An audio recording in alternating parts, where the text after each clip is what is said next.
Olá pessoal, aqui é a professora Paula Jucá e hoje nós iremos falar sobre o realismo-naturalismo.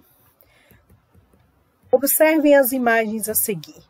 Elas retratam de uma forma bem real aquilo que as pessoas do século XIX vivenciavam.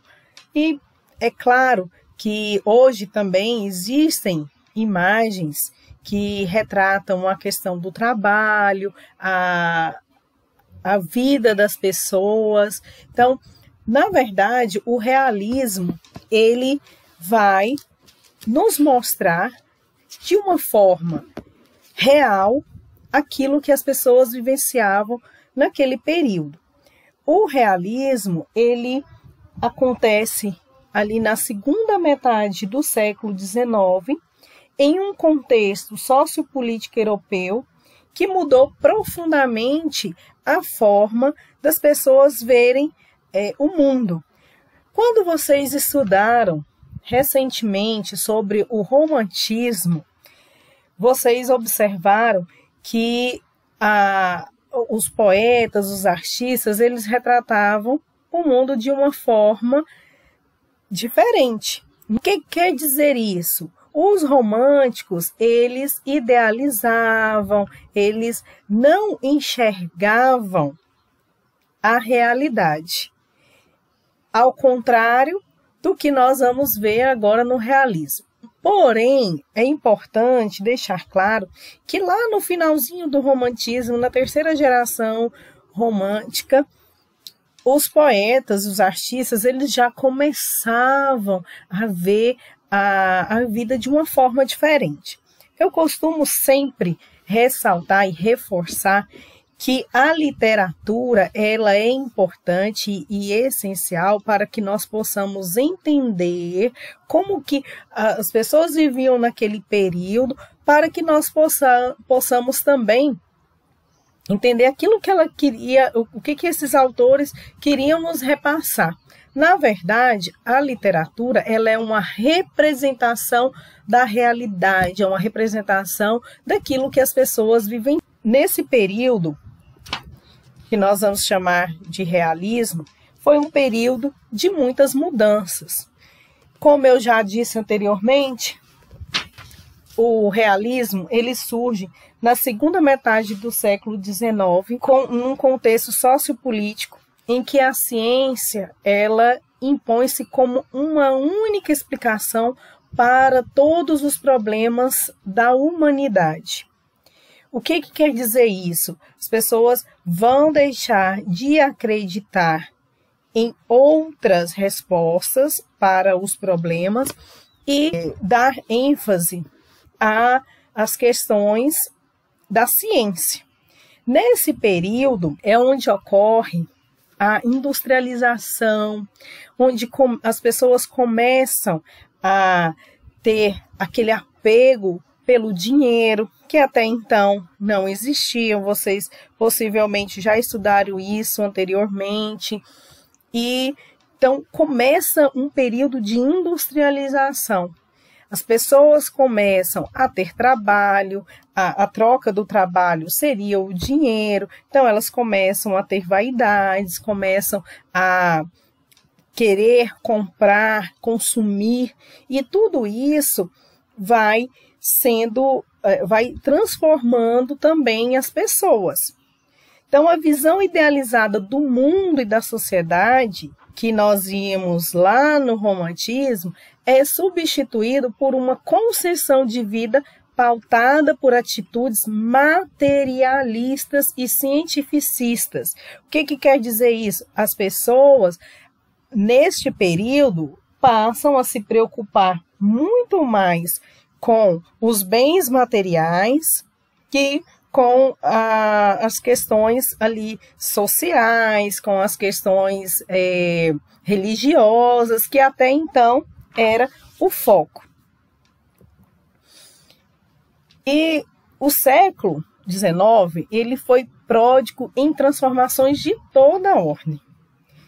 política, econômicas, sociais, filosóficas e, sobretudo, científicas. Então, essas mudanças, elas determinaram os rumos do século XX. O que nós podemos pontuar neste período? Quando se fala dessas questões científicas, onde o homem ele tem grandes descobertas, como a descoberta da luz, ele começa a trabalhar com a tecnologia, não, claro, essa tecnologia que nós temos hoje, que é quando se remete à internet, mas as tecnologias de produção de máquinas para as indústrias, que é a substituição da mão de obra pelas máquinas, a construção de trens, de automóveis. Então, tudo isso contribui para a revolução do século XIX. E, com tudo isso, as pessoas elas sempre vão estar procurando a se superar. Se vocês pararem para pensar e observarem ao redor de vocês, em relação, por exemplo, ao transporte.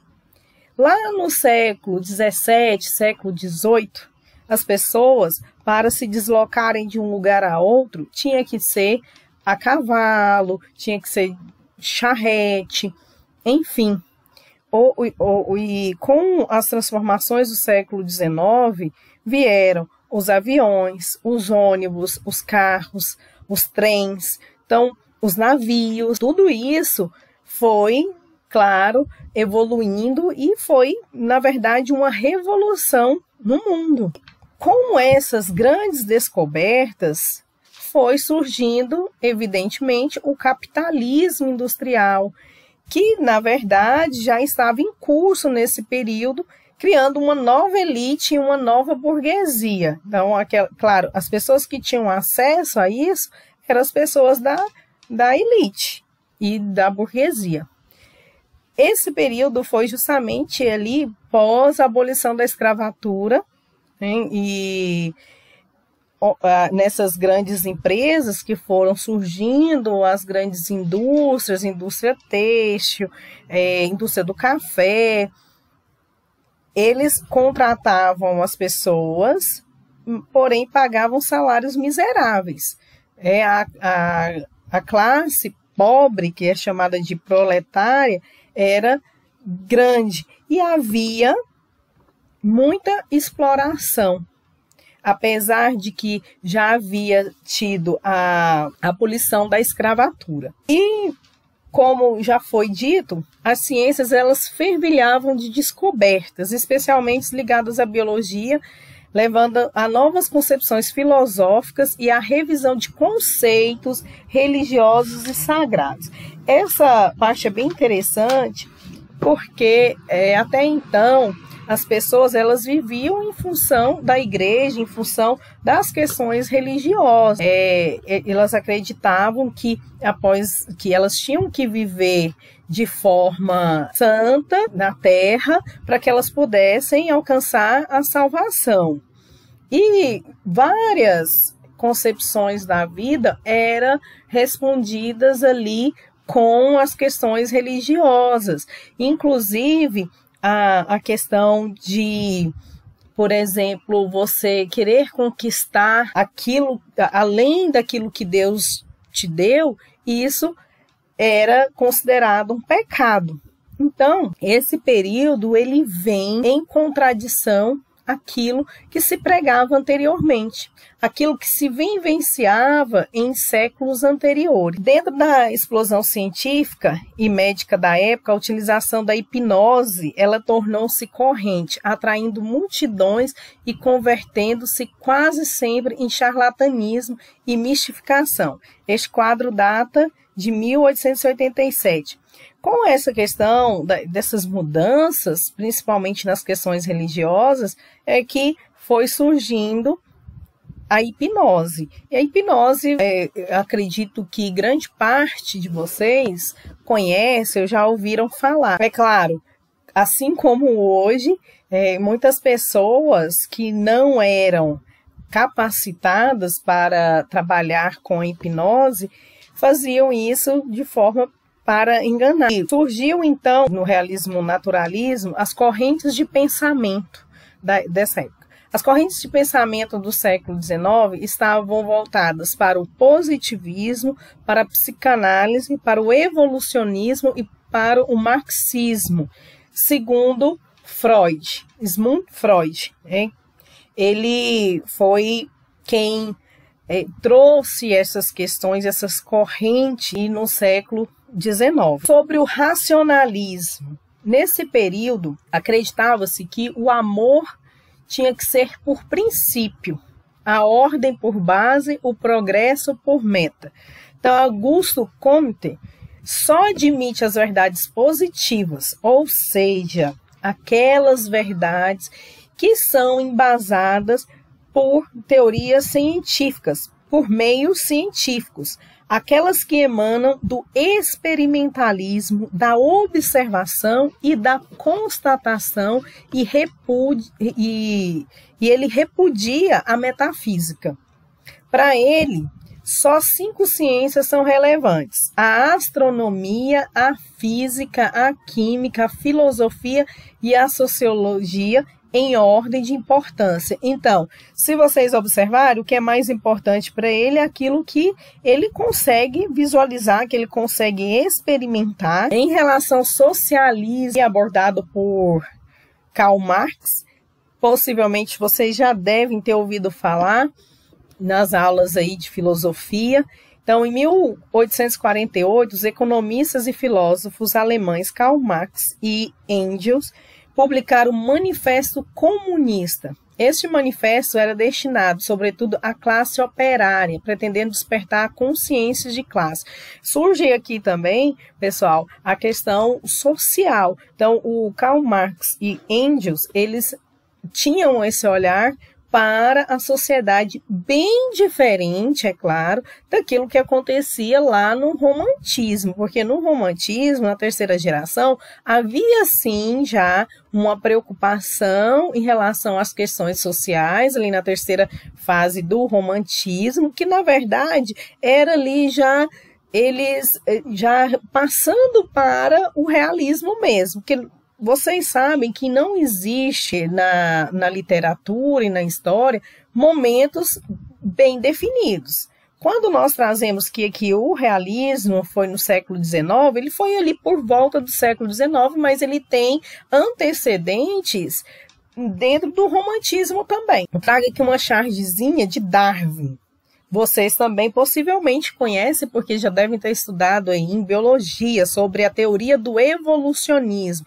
Aí vem a chargezinha. E agora, o grande salto da evolução. Entra macaco por aqui. Então, evoluidor mágico do professor Darwin. Então, o macaquinho entra e ele sai como um homem. E abracadabra, sai homem por aqui. Então, o que quer dizer isso? Qual que na verdade vem a ser essa teoria do evolucionismo? O evolucionismo de Darwin elaborou a teoria da seleção natural. Isso é muito importante, pessoal. O que ele defendia? Ele defendia que a concorrência entre as espécies, concorrência entre, por exemplo, os seres humanos, eliminaria os organismos mais fracos, permitindo à espécie evoluir graças às heranças genéticas favoráveis dos indivíduos mais fortes e mais aptos. Essa teoria do evolucionismo nós temos, inclusive, hoje. Conhecem o ditado? Que vença o mais forte, né? O mais fraco, ele sempre vai realmente estar ali em uma situação mais desfavorável. Mas ele traz essa questão do evolucionismo como as espécies evoluindo graças também à evolução genética. Por exemplo, quando ele traz na charge, quando eu trouxe na charge um macaco, ele se transformou em homem, ele fala dessa teoria evolucionista, que o homem, com o tempo, aquilo que se traz nos livros de história, que era um macaco, aí vai crescendo e se transforma em homem. Aquilo é a teoria da evolução. Então, nós estamos em constantes evolução. Tá? Então, ele traz essa questão do evolucionismo. O determinismo. No determinismo, aborda-se que todo conhecimento é uma consequência necessária de um acontecimento ou de uma série de acontecimentos anteriores. Hippolyte Taine defende que o comportamento humano é determinado por 3 fatores: o meio, a raça e o momento histórico. O que quer dizer isso? Muito importante, até para que vocês possam entender também determinadas situações de hoje. O que acontece? Segundo a teoria do determinismo, nosso comportamento ou qualquer acontecimento, ele é determinado por esses 3 fatores: o meio, a raça e o momento histórico. O que quer dizer isso? O meio é que te transforma. Claro que essa é uma teoria deles, não é que isso hoje seja uma regra que nós sabemos que não é. Porém, quando ele traz essa questão, ele trazia o seguinte: por exemplo, se você nasce em uma família que congrega em uma determinada igreja, que tem uma determinada rotina, que não bebe, que não sai para festas, então o meio vai determinar quem você é. Então, é o momento histórico também que influencia as pessoas. Lembram quando, geralmente, os pais de vocês falam um ditado popular assim: diga com quem andas que eu direi quem és.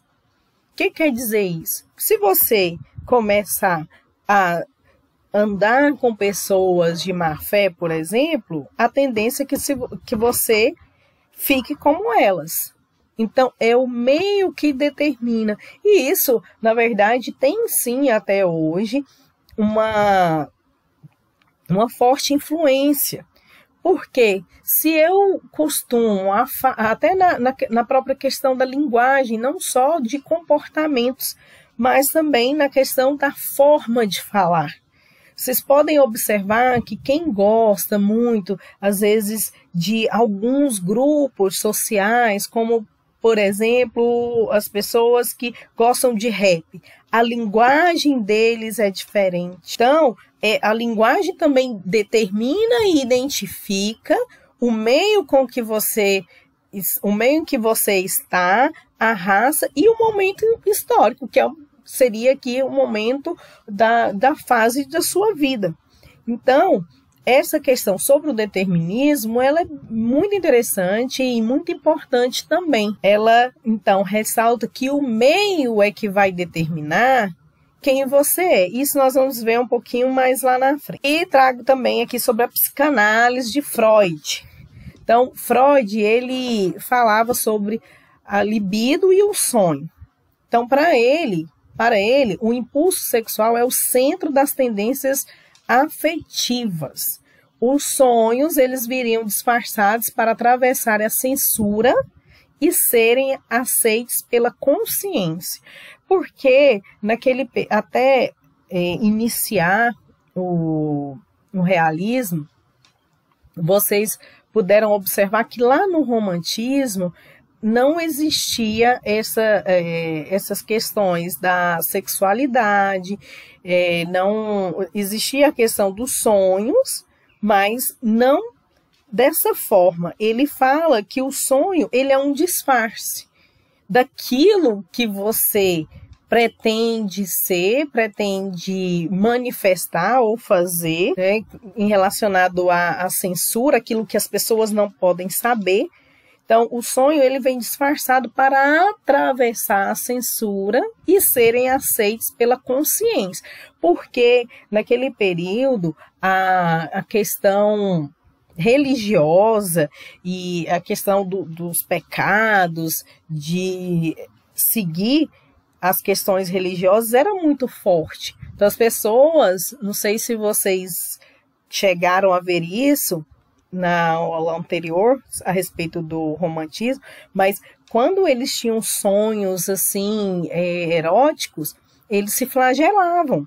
Então a igreja proibia isso. Para isso acontecer e eles terem os sonhos assim, eles se sentiam culpados. Era como se eles estivessem praticando algum pecado. Então, num momento de efervescências científicas, filosóficas, acompanhada com essas questões sociais, as mudanças profundas econômicas, era natural que a arte não permanecesse atada à subjetividade romântica. Era necessário, então, um compromisso maior com a realidade objetiva para combater o idealismo da escola antecessora. O que quer dizer isso? Aqui eu trago a vocês uma reflexão a respeito das características românticas, que também foi no século XIX, mas que traziam esse mundo mais ilusório. Essa subjetividade, eles traziam na literatura a questão subjetiva, era o amor incondicional, a idealização da mulher. Então, tudo ali, o sofrimento deles, mas eles só se preocupavam com o próprio eu. Então, como eu sofro, sou apaixonado, não sou correspondido, então, coitadinho de mim. Então, o realismo, ele vem como uma forma de oposição a essa questão da subjetividade para trazer um compromisso com a realidade. Então, trazer aquilo que as pessoas realmente vivenciavam naquele período de uma forma objetiva e indireta. Vocês vão ver que na literatura do realismo vai ser bem diferente, porque os autores vão trazer de forma detalhada todo o cenário, tudo aquilo que eles vivenciavam. Então, eles vão fugir desse mundo de ilusão e vão colocar os pés no chão, vão olhar a realidade. Então, passa-se a se preocupar com o próprio eu e eles começam a ter um olhar diferente para a sociedade, de forma geral, observando esses problemas da sociedade e não se preocupando consigo mesmo. Então, eu trago nesse slide as características do realismo, naturalismo, porque, na verdade, o que acontece? Alguns livros, eles trazem separadinho, realismo e naturalismo, mas eles ocorreram ali muito próximos. Inclusive, em várias obras realistas, nós encontramos o naturalismo também. Então, por isso que eu trago aqui para vocês, para já ir mostrando quais as diferenças entre um e outro. Então, o realismo e o naturalismo, o principal objetivo deles era o compromisso com a realidade. O realismo e o naturalismo, ele é contra o tradicionalismo romântico, como eu já disse a vocês, e trata-se de uma arte engajada. Ela tem compromisso com o seu momento presente e com a observação do mundo objetivo e exato. Então, só reforçando aquilo que eu já mensurei a você. Entre dessas características que são comuns, tanto no realismo quanto no naturalismo, nós temos a objetividade, o universalismo, essa preocupação com o todo, correção e clareza da linguagem. Aqui nós vamos ter uma linguagem mais clara, mais objetiva, mais direta. O materialismo, que é a preocupação com as questões materiais, a contenção emocional. Então, as pessoas aqui, elas passam a ser mais racionais que emocionais. O egocentrismo, o homem como o centro do universo. Então, deixa-se de se preocupar tanto com as questões religiosas e o homem passa aqui a ser o centro do universo. E antes era Deus, era o centro do universo. Então, tudo que motivava, que você ia fazer, era tudo seguindo os conceitos de quem? Da religião, do catolicismo, na verdade. E aqui no realismo, naturalismo, não. Segue-se as questões humanísticas. Então, o homem, ele se achava o centro do universo. O descritivismo, que é a descrição dos cenários, a descrição daquilo que acontecia naquele momento e de uma forma bem detalhada. Por isso que traz aqui como a lentidão da narrativa, porque realmente os autores, eles trazem com muitos detalhes aquilo que acontecia naquele período. A impessoalidade do narrador, que é diferente lá do romantismo, que o autor ele trazia ali os problemas dele, tudo na primeira pessoa. Enquanto isso, no realismo, naturalismo, ele traz a impessoalidade, a visão que ele tem acerca das situações do cotidiano. Então, por isso que fala da impessoalidade, ele só narra os fatos, ele não participa efetivamente delas, tá? Ou, em alguns momentos, ele participa, mas ele tem esse olhar em terceira pessoa, vendo aquilo que está acontecendo. Ademais, o naturalismo é uma ramificação cientificista do realismo. Distingue-se em vários pontos, uma vez que tinham objetivos diferentes. Então, nós vamos ver quais seriam esses objetivos e em que o realismo e o naturalismo eles se diferenciam. Então, eu trago aqui uma comparação entre os dois. O realismo, ele tratava do romance de revolução. Na verdade, o intuito dele era de reformar a sociedade por meio da literatura crítica. Isso é, assim, de extrema importância, pessoal. Quando hoje vocês estão aí, às vezes se preparando para o Enem com as produções textuais, o que, na verdade, a banca examinadora quer de vocês é que realmente tenha-se esse olhar crítico. E isso é construído por meio de quê? Do conhecimento. Lá naquele período, por onde surgia esse conhecimento? Era por meio da literatura. Então, na verdade, o realismo ele queria reformar a sociedade por meio da literatura crítica, queria que as pessoas vissem ali o que estava acontecendo e tivessem uma análise crítica e que pudessem também lutar pelos direitos, se posicionarem, queria ter a liberdade de expressão. É isso. E no realismo, os autores eles preferiam trabalhar com um pequeno elenco de personagens e analisá-los. Em algumas produções, grande parte das produções, eles traziam ali os personagens das histórias e trabalhavam mais com a questão psicológica, e isso era muito evidente nos livros de Machado de Assis, que eu acredito que vocês já conheçam ou já tenham ouvido falar. Mas eles trabalhavam com essa questão mesmo psicológica. É bem interessante como os textos que hoje vocês podem ler nos filmes. Esses filmes que tratam muito da questão psicológica, de você analisar os filmes mesmo de suspense, que trabalha ali com a sua mente, em que você passa a analisar o perfil de cada ator ali, de cada personagem da história. Então, eles trabalhavam essa questão psicológica dos personagens. Ademais, eles esperavam que os leitores se identificassem com os personagens e as situações retratadas, e a partir de uma autoanálise pudessem transformar-se. Olha só que coisa interessante.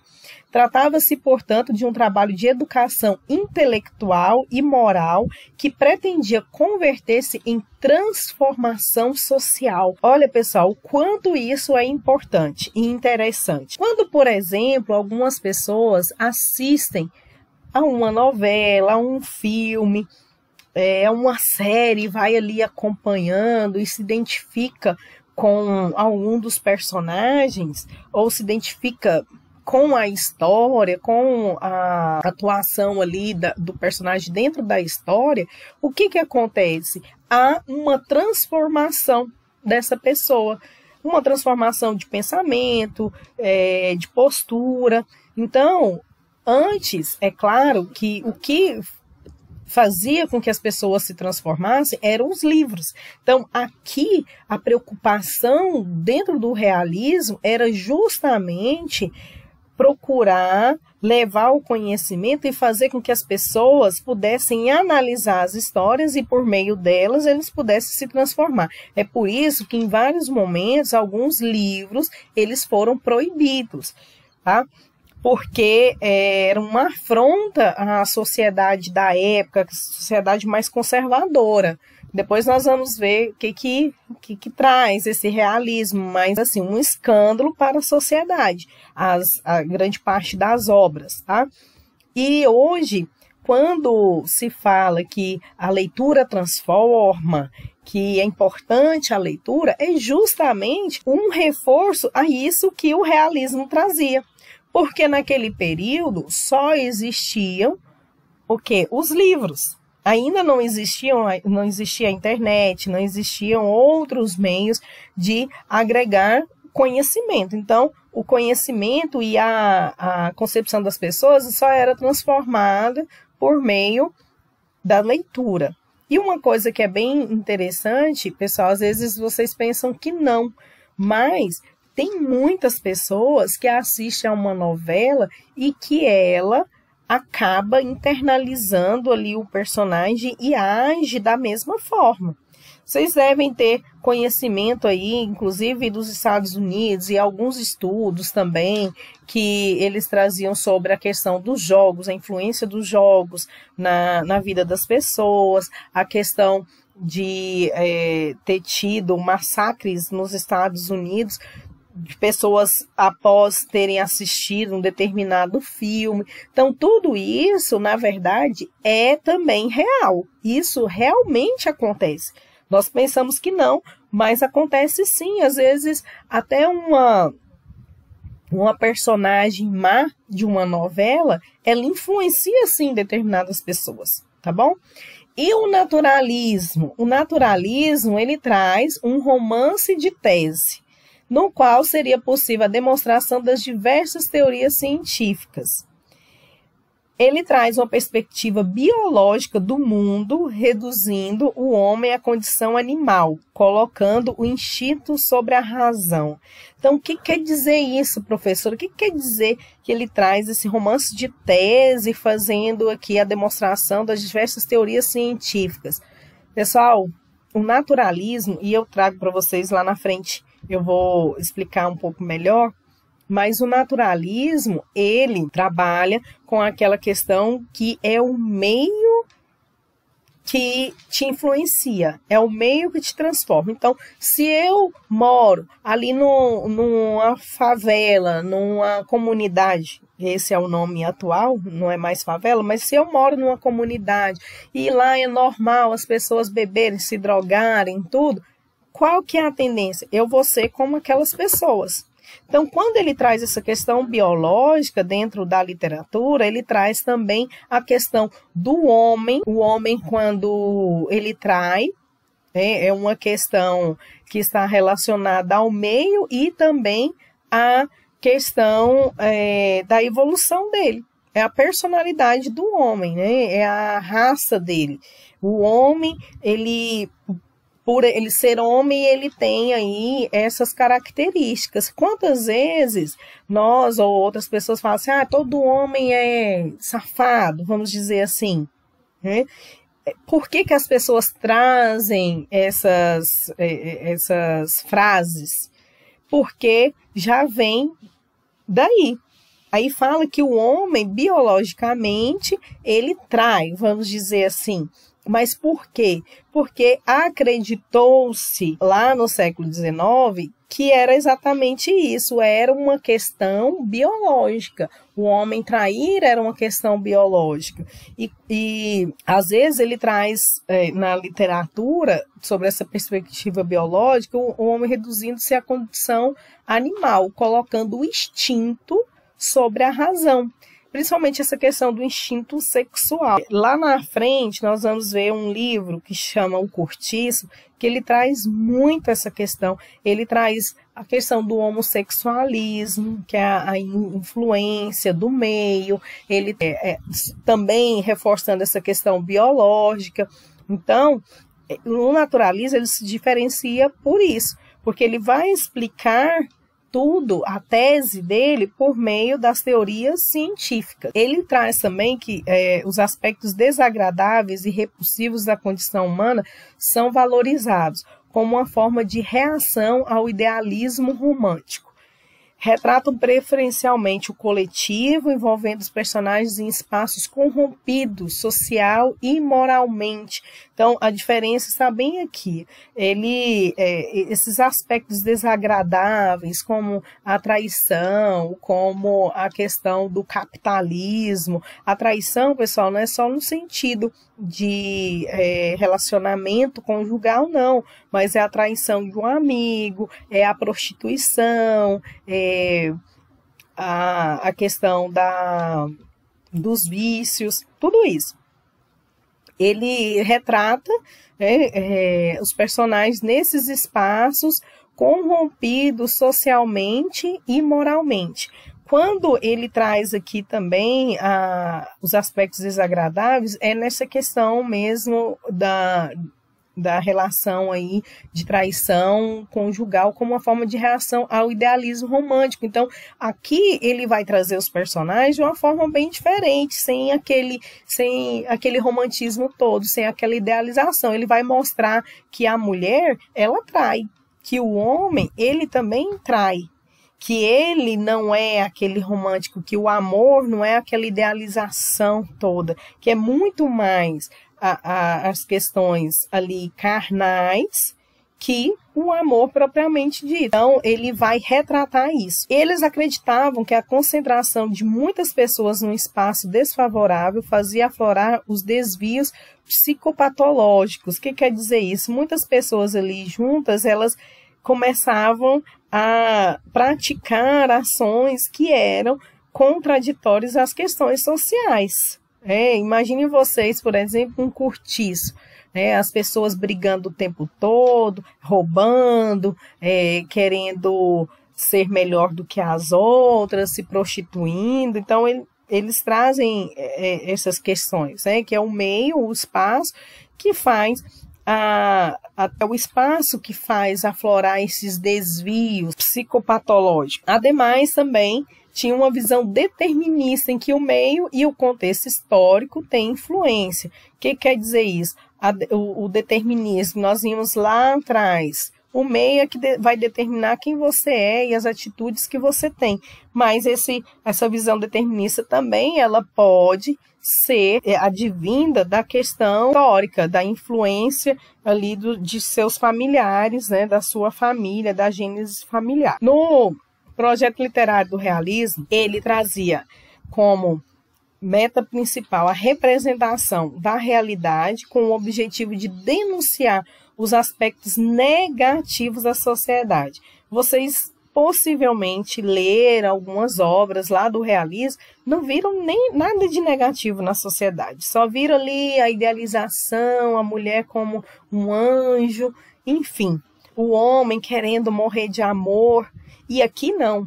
Aqui vocês vão ver os aspectos negativos da sociedade. Essa sociedade que nós temos, A sociedade corrupta, a sociedade que ela não tem empatia com o outro, que as pessoas querem ser melhores umas, querem ser melhores que as outras, que só se preocupam consigo mesmas, são preocupadas com as questões financeiras e não com outras coisas. Enfim, claro que de uma forma generalizada, o realismo ele traz um olhar mais racional, objetivo e crítico da sociedade, e os temas de interesse são o coletivo, geralmente o coletivo, onde vem temas relacionados ao adultério, opressão, corrupção e as mazelas da sociedade. As influências que o realismo teve são essas que nós, inclusive, já citamos lá atrás, que é o determinismo, o homem influenciado pelo meio, pela raça e pela história que ele teve ali, a família, a educação que ele teve, enfim. O positivismo, fato, razão, ciência, ordem e progresso, objetividade, positivo, útil, real e preciso. O evolucionismo de Darwin, que é a origem das espécies, seleção natural, e o socialismo de Karl Marx e Engels, que é a análise crítica e científica do capitalismo e o materialismo histórico. Isso nós já vimos lá atrás, só para reforçar que o realismo ele teve todas essas influências, tá? Do determinismo, do positivismo, evolucionismo e do socialismo. E aqui eu trago os temas fundamentais do naturalismo. Então, o naturalismo, como já foi ressaltado lá atrás, ele vai trazer essas questões científicas, né? A explicação das atitudes humanas dentro do naturalismo, elas vão ser respondidas por meio da ciência. Os temas fundamentais do naturalismo vão estar relacionados às questões, vamos dizer assim, ruins da sociedade. Então, vai ser o jogo encarado como consequência de certas situações de injustiça. Então, em alguns momentos ali, o mais fraco é o que vai ser o mais prejudicado. A opressão social, que denuncia as causas econômicas, políticas e sociais. O adultério, que acusa o modo de vida gerado por uma errada educação romântica. A doença, a loucura, enquanto manifestação de taras hereditárias. Então, a loucura em todos os sentidos, pessoal, principalmente relacionado às questões sociais mesmo. O alcoolismo representando a degradação social. Então, vai mostrar ali as pessoas que bebem muito e que isso atrapalha a vida delas. Então, o naturalismo, ele vai trazer tudo que há de, vamos dizer assim, de errado dentro da sociedade. Aquilo que o ser humano, ele traz como, vamos dizer assim, o que na concepção é errado, né, na concepção tradicionalista, religiosa é errado, mas ele vai explicar isso, as explicações vão estar relacionadas sempre à questão do determinismo, as questões hereditárias, tá bom? Trago aqui também a diferença entre o romance realista e o romance naturalista. No romance realista, a narrativa ela está mais preocupada com a análise psicológica, fazendo crítica à sociedade a partir do comportamento de determinados personagens. Então, aquilo que eu disse a vocês lá, o Machado de Assis, ele trabalha muito com isso. Então, o autor ele faz uma análise da sociedade por cima, visto que as suas personagens são capitalistas, pertencentes à classe dominante. Traz muito isso, essa questão do capitalismo romance, baseado em quê? Em interesses financeiros. E esse tipo de romance é documental Este documento de romance é documental, sendo retrato de uma época. No romance naturalista, a narrativa ela é marcada pela análise social a partir dos grupos humanos marginalizados, valorizando o coletivo. Então, o que é a pessoa marginalizada? É uma pessoa que não tem princípios, né? A influência de Darwin é marcante na máxima naturalista, segundo a qual o homem é um animal, deixando-se levar pelos instintos naturais que não podem ser reprimidos pela moral da classe dominante. Esses romances são mais ousados, tocando até em temas como a homossexualidade, porque nessa questão do romance naturalista, ele vai tratar, como eu disse a vocês, sobre as questões do homem mesmo. Então, aquilo que o homem faz, que é contra aos princípios da igreja, aos princípios daquela época. Então, ele vai trazer essa imagem assim do homem mesmo, aquilo que ele faz, que não está de acordo com as questões da sociedade. E o realismo, ele é uma visão biológica do homem, e o naturalismo é a visão patológica do homem. E aqui eu trago para vocês um quadro que vai diferenciar essas duas vertentes. Então, o realismo ele trabalha com a razão e a objetividade, o naturalismo também. No realismo, aqui a questão está centrada no indivíduo, tá? Então, é uma história que vai estar centrada na análise psicológica do indivíduo, nas atitudes de um único indivíduo. Já no naturalismo, a análise vai estar centrada no coletivo, então é num grupo social, tá? No realismo existe a análise psicológica, no naturalismo existe o determinismo, onde os autores vão explicar as atitudes dos personagens por meio do determinismo e no realismo pela análise mesmo psicológica.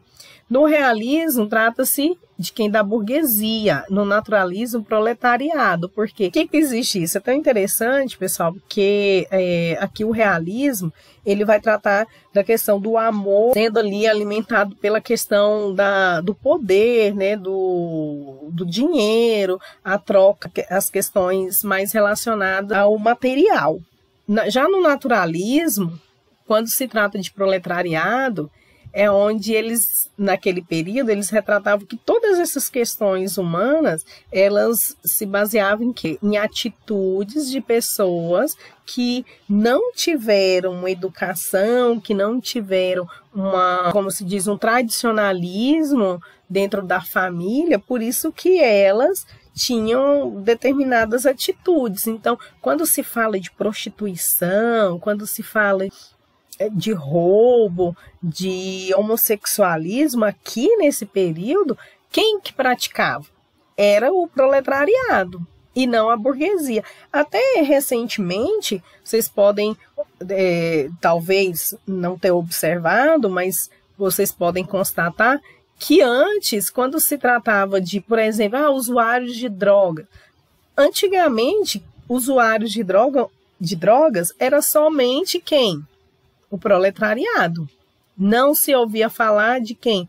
Dos burgueses. E hoje, quantos artistas famosíssimos nós conhecemos que utilizam drogas, que bebem, que fazem, né, quase tudo que vai ser aqui abordado, que são homossexuais também. Enfim, antes havia essa diferença. Tá? Eles achavam que aqui era mais, essas atitudes estavam mais relacionadas ao quê? Ao meio que eles viviam. Então, se você vive no meio da bagunça, né, que tudo ali é normal, vai ser normal também. Agora, isso só existia aqui, né, para o proletariado. No realismo existe a hipocrisia, no naturalismo a despreocupação com a moral. Então, as pessoas não se preocupam com a moral. E aqui já se preocupa, né? Mas tem a questão da hipocrisia. Ele se preocupa com a moral, mas ele se esconde dessa moral. E depois lá na frente, nas obras, eu vou ressaltar isso a vocês. Aqui o herói é problemático, cheio de fraquezas, manias, incertezas. A narrativa é lenta e tem uma descrição minuciosa. Aqui os temas são de patologia social. O homem descrito como um animal. A narrativa também é lenta e a descrição é minuciosa. Por que ele é como um animal? Porque o homem ele não consegue aqui no naturalismo dominar os seus próprios desejos, ele se comporta, né, como uma pessoa que é influenciada pelo meio. Tá? E no realismo vai tratar de uma pessoa mais problemática, cheia de fraquezas, de incertezas. Tá? Uma pessoa que vai ser um personagem que vai ser trabalhado dentro da literatura muito mais com a questão psicológica mesmo. Tá? E aqui eu trago a vocês os livros realistas mais importantes, que com o tema adultério, o Madame Bovary foi a primeira obra que teve relacionada ao realismo, inclusive ela foi proibida essa obra, e ele trata de uma traição de uma mulher da alta sociedade, mulher que traiu o marido, e naquela época era uma ofensa à moral pública, por isso que ele foi proibido. E o Primo Basílio, que é uma obra em Portugal, ele fala sobre a destruição das ilusões românticas, que também vai se tratar de uma traição. Na verdade, o Primo Basílio ele é inspirado no livro Madame Bovary, tá? Então, o Eça de Queiroz, ele escreveu essa obra baseando-se nesse livro, tá? De Gustave Flaubert. E nós temos no Brasil Dom Casmurro, de Machado de Assis, que também trata sobre essas questões. Então, quem é Machado de Assis? Né? Um cético que analisa a sociedade. Machado de Assis, nas obras dele, principalmente as obras realistas, ele traz essa questão muito forte da análise psicológica dos personagens. Tanto é que existem obras dele que até hoje as pessoas não sabem como foi o final. Então é bem interessante. Geralmente as obras são um pouco mais difíceis de ser lidas porque são muito minuciosas, muito detalhistas e talvez não seja uma leitura que agrada a vocês. Mas se quem gosta de ler e que lê com muita atenção, é fantástico, principalmente essa questão mesmo da análise psicológica. Nas suas obras românticas, dentro do realismo, ele traz as histórias de amor envolvendo sempre dinheiro, família, casamento, tá? Que é aquela questão que eu falei para você, realismo, sempre essa questão da burguesia e a questão do capitalismo mesmo, tá? Então, as obras que tratam sobre isso é Ressurreição, A Mão e a Luva, Helena e Yaya Garcia. E aqui ele, nas obras mais realistas, ele traz a melancolia e o sarcasmo, né? E os livros que ele traz isso são Memórias Póstumas de Brás Cubas, Quincas Borba, Dom Casmurro, Esaú e Jacó e Memorial de Aires. São também obras fantásticas. Dom Casmurro, então, é uma das obras que ele traz sobre análise mesmo dos personagens, inclusive dele, que é uma pessoa fraca, né? Esse personagem, ele se coloca na história, mas ele é uma pessoa fraca e que no final da obra existe uma dúvida, né? Que ele sempre acha que a esposa estava traindo ele, então ele faz todo aquele cenário, coloca todos os detalhes e inclusive ele tem um filho e acredita que esse filho não é dele, que é fruto de uma traição. Então, essa é uma obra muito boa. As outras também são excelentes, né? Memórias Póstumas de Brás Cubas também, ele traz uma análise muito interessante, ele se vendo ali morto, como que seria, né? Essa questão é bem interessante. Então, eu, inclusive, mais à frente vou passar algumas obras para vocês, não todas, porque vocês não vão conseguir ler todas, mas quem gosta de ler, tá aí uma excelente dica, tá? E ele escreveu também poemas, contos, crônicas e críticas literárias, tá? E Aloysio de Azevedo, eu gosto demais do Aloysio de Azevedo. Inclusive, quando eu estava ali no ensino médio, que eu comecei a estudar literatura também, assim como vocês, eu me apaixonei pelas obras do Aloysio de Azevedo. Me identifiquei muito com as obras dele, né? Não sei por qual motivo, mas gostava muito mesmo das leituras. E ele, na verdade, foi um precursor do naturalismo no Brasil. Ele traz uma obra, pessoal, maravilhosa que se chama O Cortiço, tá? Esse livro, inclusive, tem um filme dele, vocês podem também estar assistindo, é bem interessante. Ele traz a realidade de um cortiço. Então, como ele trata sobre essa questão do naturalismo, ele vai mostrar, assim, tudo que há de ruim naquela época que até então não tinha sido divulgado. Vamos dizer assim, que não tinha sido exposto a respeito do ser humano. Então, ele fala sobre o ser humano ali que é trabalhador, fala de prostitutas, fala das lavadeiras, fala dos homossexuais, ele fala das traições. Então, ele traz assim uma abordagem bem interessante. E o Cortiço, eu vejo ele muito também, se vocês tiverem a curiosidade de assistir o filme, ele parece mesmo uma novela. São várias historiazinhas dentro de uma só, mas é bem interessante, vale a pena vocês assistirem, quem não conseguir ler o livro, vale a pena assistir ao filme. E aí onde traz toda essa questão daquilo que nós temos hoje, pessoal.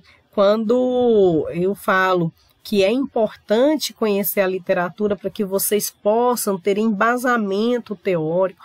Inclusive, ali na sua produção textual, eu trago como um dos maiores exemplos esse livro Curtiço, porque ele vai falar sobre tudo. Vocês vão poder fazer ali a intertextualidade com o livro. Qualquer tema que venha cair ali, que venha estar na redação de vocês, no Enem ou em qualquer outra produção, vocês podem colocar como exemplo esse livro, porque ele traz uma explicação de tudo que é ruim da sociedade. Por quê? Hoje a proposta do Enem refere-se ao quê? A problemas da sociedade. E esse livro ele traz sobre essas questões, né? As atitudes humanas. Quando nós falamos hoje, que é ainda muito recente, fala sobre o homossexualismo, as pessoas acham que isso é de agora, mas não é. Para vocês terem ideia, no século XIX foi quando começou-se a divulgar sobre isso. E claro que já existia há muito tempo, mas a divulgação sobre essas questões e sobre os maus tratos e sobre a prostituição, isso já existia há muito tempo, mas não era divulgado. E começou-se essa divulgação por meio do livro Curtiço. Tá bom? Então, as características do Curtiço, ele fala sobre a crítica ao capitalismo selvagem, né? As pessoas ali que só pensam em dinheiro e que querem explorar os trabalhadores, a higienização dos centros urbanos, a separação entre ricos e pobres, né?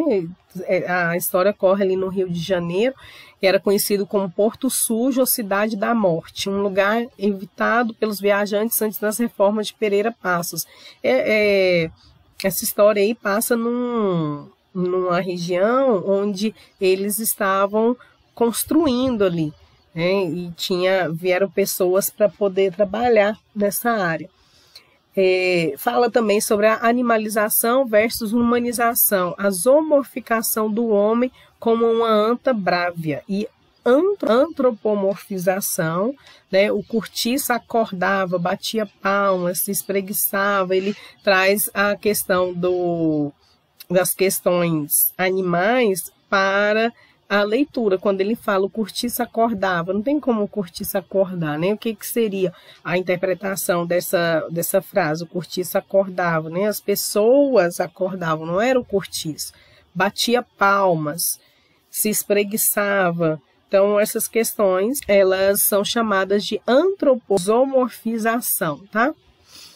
E os portugueses versus brasileiros, né? Os portugueses ali como pessoas superiores aos brasileiros. Eu trago aqui algumas imagens, né? Essa imagem sobre o realismo na pintura. Então, é o retrato, pessoal, assim, bem detalhado de uma paisagem, exatamente como ela é.